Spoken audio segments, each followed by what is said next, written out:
ఇక తదుపరి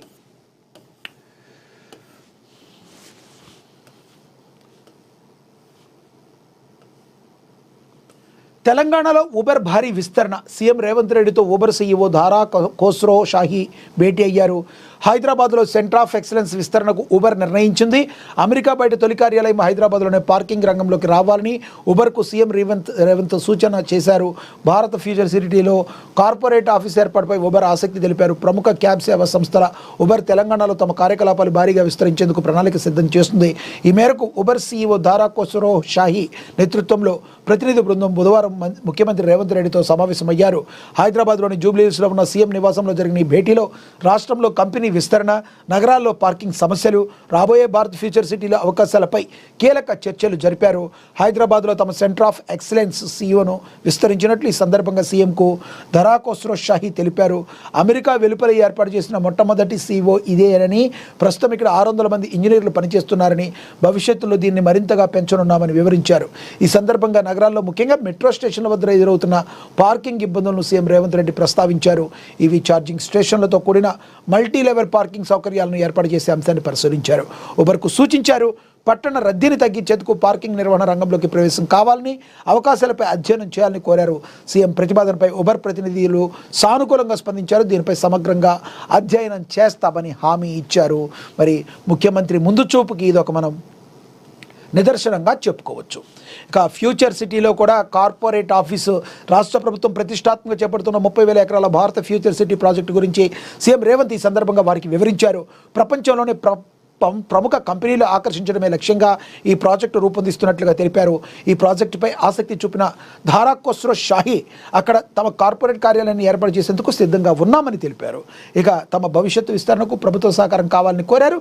ఈ సమావేశంలో Uber chief business officer Madhu Kannan, Uber India president Prabhjeet Singh, CTO Praveen Nippalli Naga, CM ప్రత్యేక కార్యదర్శి తదితరులు కార్యక్రమంలో పాల్గొనడం అయితే జరిగింది అని తెలియజేశారు. అదేవిధంగా విశ్వాసం విజయ్ పైనే మనకు తెలుసు. మరి అనేక నాటకీయ పరిణామాల మధ్య మరి విజయ్ సర్కార్ అయితే కొలువుదీరింది. అయితే కేవలం ఒక్క సీటు ఫస్ట్ ఒక 6 నుంచి 8 సీట్లు తగ్గాయి. ఆయనకి 108 వచ్చాయి. అంటే 10 సీట్లు తగ్గాయి. ఆ తర్వాత ఒక్కొక్కటి మద్దతు కూడగట్టుకుంటూ ఒక్క సీటు తగ్గిన నేపథ్యంలో కూడా ఆఖరికి 4 నుంచి 5 రోజుల పాటు సమయం తీసుకుని ప్రమాణ స్వీకారానికి గవర్నర్ సంతకం వరకు అవడానికి ఎన్నో ఇబ్బందులు పడ్డ విజయ్ ఎట్టికేలకు శాసనసభలో మరి తమ యొక్క మెజారిటీని నిరూపించుకున్నారు. అది కూడా మామూలుగా కాదు, 144కి. అన్నాడీఎంకేలో చీలిక రావడం వలన మరి బేషరతుగా అన్నాడీఎంకేలో 30 మంది మరి బయటకు వచ్చేసి టీవీకే పార్టీ విజయ్కు ఓటు వేయడం ద్వారా తద్వారా మరి తమ విజయ్ యొక్క సర్కార్ అయితే ఏర్పాటు చేశారు. అందరూ కూడా విజయ్ పైనే తమిళనాడు ప్రజలు మరి ఎన్నో ఆశలు పెట్టుకున్న పరిస్థితిని మనందరం కూడా గమనించవచ్చు. మరి రానున్న రోజుల్లో విజయ్ ఒక నిష్పక్షపాత పాలన, అదేవిధంగా ప్రజా ఆమోద్య పాలన అందించాలని తమిళనాడు ప్రజలు ఎంతగానో కోరుకుంటున్నారు. మరోవైపు తమిళనాడులో ఇదే సమయంలో సనాతన ధర్మాన్ని నిర్మూలించాలని మరొకసారి మరి ఉదయనిధి స్టాలిన్ అనే ప్రతిపక్ష నేత, డిఎంకే ప్రతిపక్ష నేత మాట్లాడిన మాటల్ని ఖండించకుండా మరి విజయ్ దానికి ఓకే అని చెప్పిన విధంగా సంజ్ఞ చేస్తూ నమస్కారం చేసిన విధానం కొంతమందిలో ఇప్పటికే మరి ఆగ్రహ జ్వాలలు రేకెత్తిచ్చున్నాయి.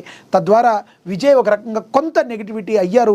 సరిగ్గా ఈ విషయాల్ని ఒక తాటి మీదకి వెళ్ళి సరిగ్గా మరి అన్ని కుల మతాలని సరిగ్గా చూసేటట్టు మరి నిజంగా మరి సెక్యులర్ భావాలు కలిగిన పార్టీగా విజయ్ నిరూపించుకోవాలంటే హిందువులకు సంబంధించి కూడా, ఈయన పేరు జోసఫ్ విజయ్, మనకు తెలుసు ఆయన క్రిస్టియన్ అని తెలుసు, కానీ హిందువుల యొక్క మనోభావాలను కూడా గౌరవించాల్సిన బాధ్యత విజయ్ పైన ఉంటుంది. లేకపోతే మాత్రం విజయ్కి కూడా తరువాత చొక్కెదురు తప్పదు, ప్రజల్లో వ్యతిరేకత తప్పదు.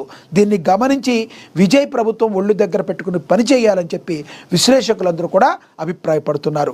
చిన్న చిన్న తప్పులుంటే వాటిని కరెక్ట్ చేసుకుని విజయ్ అందరికీ సమన్యాయం పాటిస్తూ ముందుకు వెళ్ళాలని తమిళనాడు ప్రజలైతే కోరుకుంటున్నారు. ఇది వాస్తవం. ఇక అన్నాడీఎంకేలో మేజర్ చీలిక వచ్చింది. విజయ్కే సపోర్ట్ 5 ఏళ్ల సుస్థిర పాలన అందిస్తామని సీఎం ప్రకటించారు. విశ్వాస పరీక్షలో తమిళనాడు సీఎం విజయ్ నెగ్గారు. అంచనాలకు మించి మద్దతు కూడగట్టారు. తమది సుస్థిర సర్కారని 5 ఏళ్ల నుంచి 5 ఏళ్ల మంచి పాలన అందిస్తామని ప్రకటించారు. విజయ్ నేతృత్వంలోని ప్రభుత్వ అసెంబ్లీలో తమ బలాన్ని నిరూపించుకుని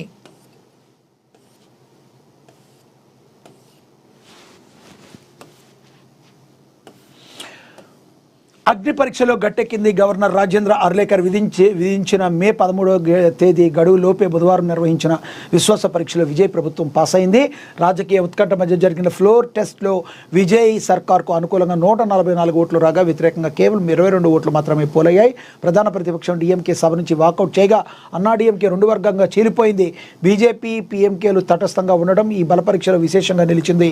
స్పీకర్ జేసీడీ ప్రభాకర్ ఫలితాలను అధికారికంగా ప్రకటిస్తూ విజయ్ ప్రభుత్వం మెజారిటీ నిరూపించుకున్నట్లుగా వెల్లడించారు. మరి ఆసక్తికరంగా ఫ్లోర్ టెస్ట్ తమిళనాడులో ఈ రకంగా అయితే ఆసక్తికరంగా జరిగింది. విజయ్ మీదే విశ్వాసం ఉంది.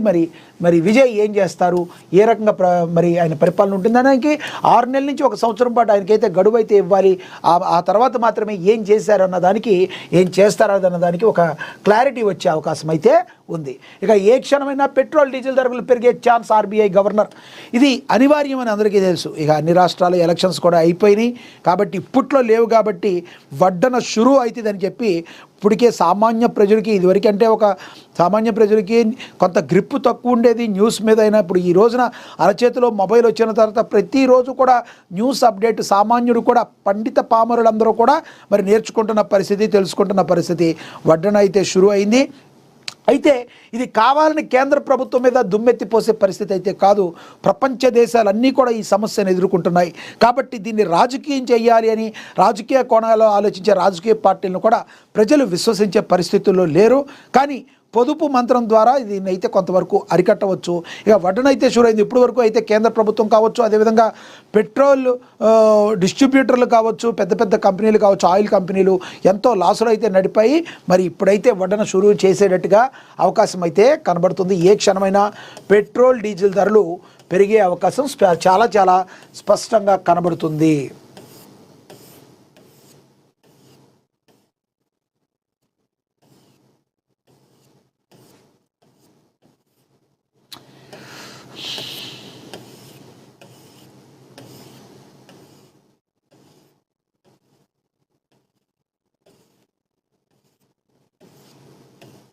రైట్.